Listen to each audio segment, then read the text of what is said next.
Boom, welcome back with some breaking and great news for Florida State fans. You're back with Seminoles Online 365. I'm going to get right in it. You see what it says below.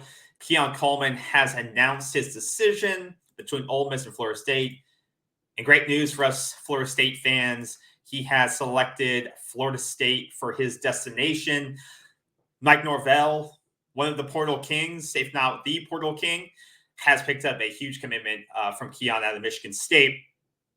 If you're not well aware, by this point, this guy that had almost 800 yards last season and 7 touchdowns with Michigan State, who was a awful team, which is why he's looking to leave with a pretty bad quarterback situation. He made the most of a bad thing in his sophomore year, I believe his true sophomore year, or maybe redshirt sophomore year, but his breakout year last year with a really bad offensive team with over 800 yards last year. And he entered the transfer portal. It was a hot commodity, as many of us know, and he made his commitment today with this announcement. So big pickup for Florida State. What are you getting in this kid? As you can see the numbers here, very similar numbers in with Johnny Wilson, both around the 800, 850 yard mark. Johnny Wilson, a lot more explosive plays, obviously coming from a better offense, big down the field threat. But Keon Coleman's, once again, a big playmaker in the end zone, right? He can go up and catch the ball. He's going to be able to stretch the field for you, which is nice. I think he's going to be your Z receiver in this offense, right? That was you didn't necessarily need another receiver in this offense, but you lost Derrick Mclendon, right? You lost Micah Pittman. You lost some playmakers out of that deep room.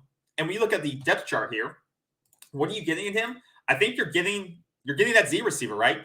We wanted to see Darian Williamson break out this year or Deuce Spann, but neither of those players in the time that they've had at Florida State, Deuce was a transfer last year, had some run-ins with Coach Norvell on the sidelines, didn't really, and he's a developmental player, right? We knew he was going to take some time to develop.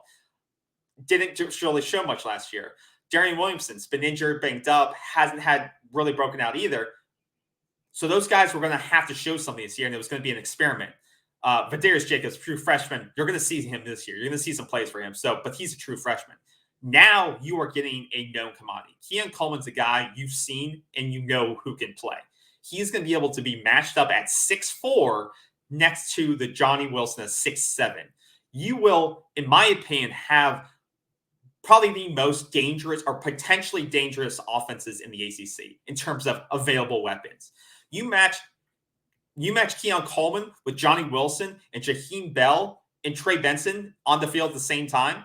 I don't know who has a more dangerous offense in the ACC in terms of available playmakers. Those are big bodies. I'm not just talking strength when you put Trey Benson on the field, but you have 6'7", 6'4". Jaheim Bell, I think, is 6'5", 6'6".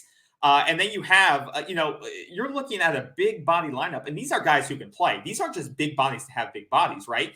These are big bodies who can catch. I expect Johnny Wilson to be a lot more of a polished catcher this season. If he's further developed his hands, Johnny Wilson has, this offense is going to be incredible. And then you throw in Kentron, who we expect to see in the rotation as well, who's another big body at 6'4", 6'5", beyond. Great hands. This is one of the biggest, this is what you used to see with Clemson. You saw with Clemson, they're big receivers, right? The guys who are getting used to get drafted and the explosive big receivers that they had, right? Florida State has built themselves a wide receiver room that is not just strong, but has numbers to back it up now with Keon Coleman and Johnny Wilson. And I expect you to see some numbers out of Kentron Portier along in this offense. So this is a great day for Florida State. You missed out on Jaylen Key on the defensive side. You got the JUCO pickup, so you got some depth there. I expect them to continue to look at depth for the safety position, but you won this. You got 50-50, right? I actually thought it was going to go the other way around, personally. I thought you would get Jaylen Key, not Keon Coleman. I thought Keon Coleman may select Ole Miss because there's probably more available playing time in that for a starting role position. But he picked Florida State because I think he trusts Mike Norvell in this offense. He saw what they did with Johnny Wilson. And Florida State probably has a lot more to play for this year. Great thing with Keon Coleman, too, is that you have potentially 2 years with him. This isn't a one-and-done player or 1 year eligibility left. So you could have some carryover to your next quarterback, whoever that is, whether that's Brock Glenn, whether that's A.J. Duffy, whoever that is. This may be a commodity that brings, helps out your next quarterback beyond Jordan Travis, which could be good. He may go pro next year, right? If available, if the numbers put up, right? But that's another good thing. Is this not a one eligibility year kind of guy? This is 2 years plus, which is another positive sign if you keep him around long enough. So that's it. Let me know the thoughts. What do you guys think of this? Do you think Florida State now has the most dangerous offense in the ACC, surpassing Clemson going into this next season?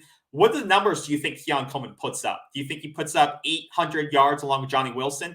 Are they able to balance Johnny Wilson, Kentron, Winston Wright? How do you think Norvell balances out now this lineup?